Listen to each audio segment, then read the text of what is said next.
Magluluto tayo ngayon ng biko.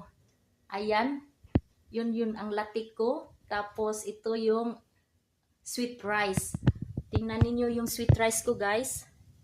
Niluluto ko siya, kunting tubig lang ang nilagay ko dito para hindi siya overcook.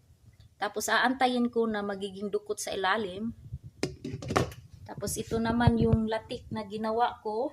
So nilagyan ko siya ng coconut milk, 1 can, tapos 1 can of coconut cream. So inahalo-halo ko, tapos yung kanya, guys, meron pang natirang coconut, nilagyan ko siya ng tubig, tapos hinahalo ko dito. So tama-tama lang ang sugar na nilagay ko dito, brown sugar, tapos hinaluan ko siya ng ganito, guys.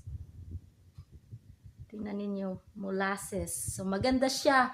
Tapos nakabili kami ng vanilla, imported from Mexico.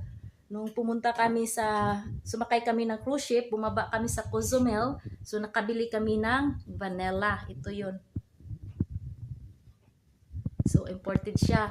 So masarap, mabango talaga ito. So paborito kasi ito ng asawa ko, biko, kaya gagawa ako para sa kanya.